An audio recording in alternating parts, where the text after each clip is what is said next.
Hey guys, today we're going to talk about Belgian box, which in my opinion is the best way to implement technical training into your sessions. So let's go.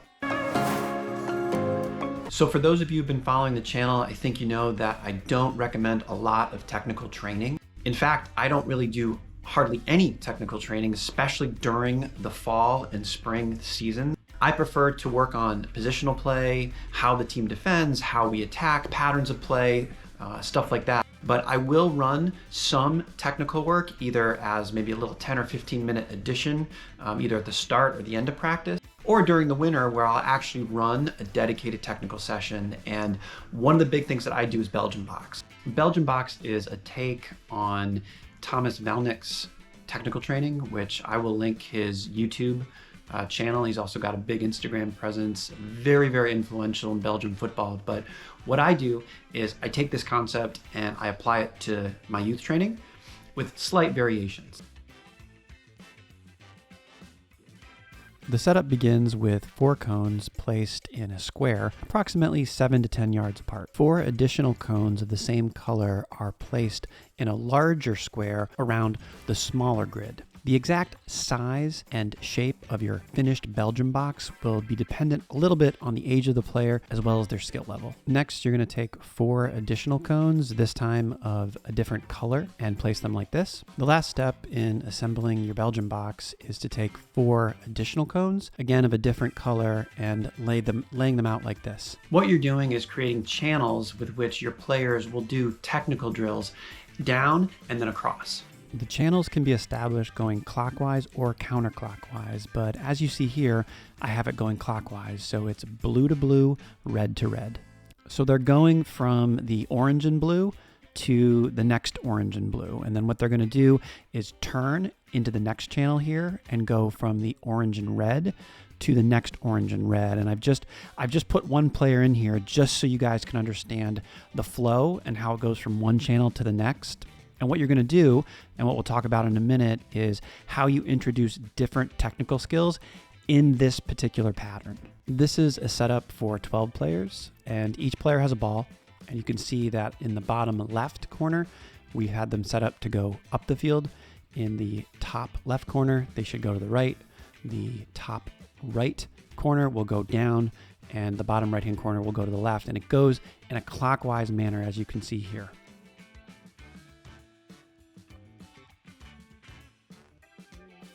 It's very important that the 4 players go at the same time.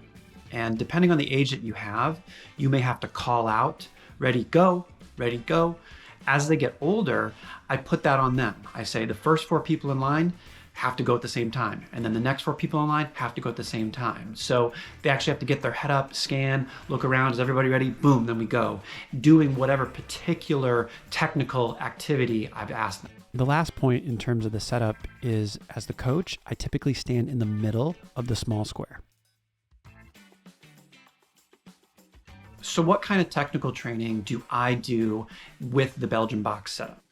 So in general, there are 3 categories of technical skills that I tend to work on when doing Belgian box. You're going to have to modify this based on the age of your team, as well as the technical proficiency and skill. But in general, we try to work on dribbling stuff. We try to work on some feints and turns, and then lastly, adding in some 1v1 moves.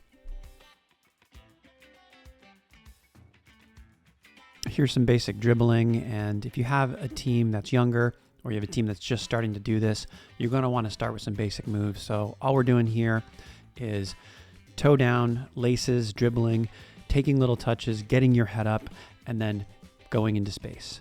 I will typically do one foot and then switch to the other. This is then progressed to sole rolls, where you take the bottom of your foot and roll the ball across. If it's a left-sided sole roll, their back is facing me. If it's a right-sided sole roll, their chest is facing me.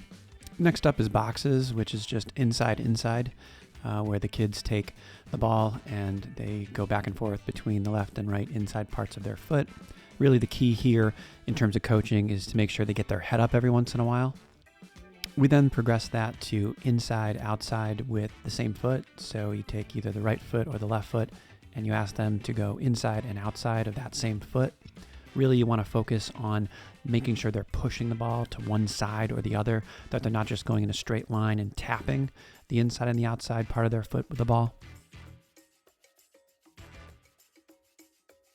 So for some of the feints and turns, we're going to start to use these inside cones as markers. So for example, you would have this player who's coming down this first blue channel, and let's say you wanted to do pullbacks. So that player would dribble to the farthest inner orange cone, as seen here.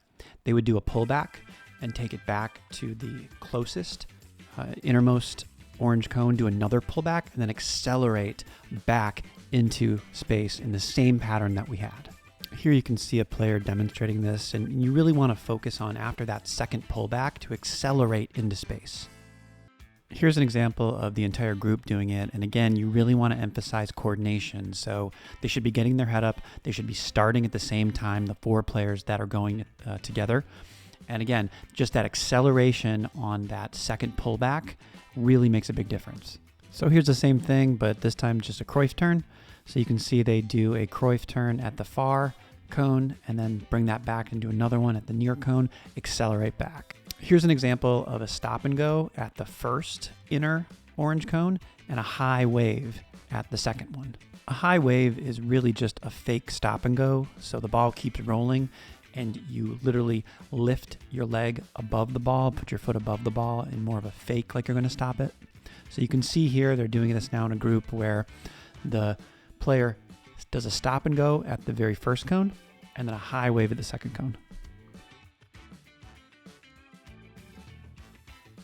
So for some of the 1v1 moves and some of the turns, the pattern can change.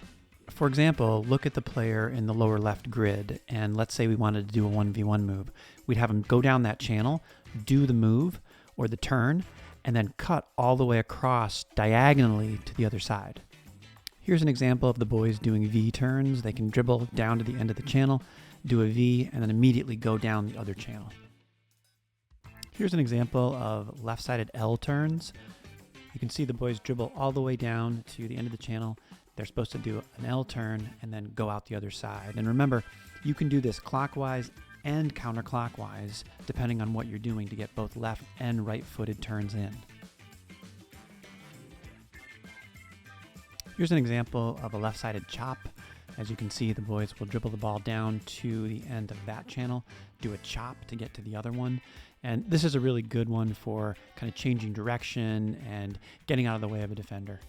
The other thing you can do when working on 1v1 moves in a Belgian box is to put mannequins in the center of the channels. And you could have them follow either of the 2 patterns that we've talked about today. Either they just go down their channel and then kind of turn around, or they could go down both channels. So guys, when it comes to technical training, I really believe it should be dynamic. I don't like when I just put cones down and have the players dribble through them. The players don't really like that. So anything you can do, like a Belgian box, to make it a little bit more dynamic, a little bit more fun. Believe it or not, you can expand this to do a bunch of different things within a Belgian box. I mean, you can get really creative. You can actually put passing into it, all sorts of stuff. But this is really just a framework for how to start. Hey guys, I hope you liked Belgian box. If you have any questions, please feel free to leave them in the comments section or reach out to me directly.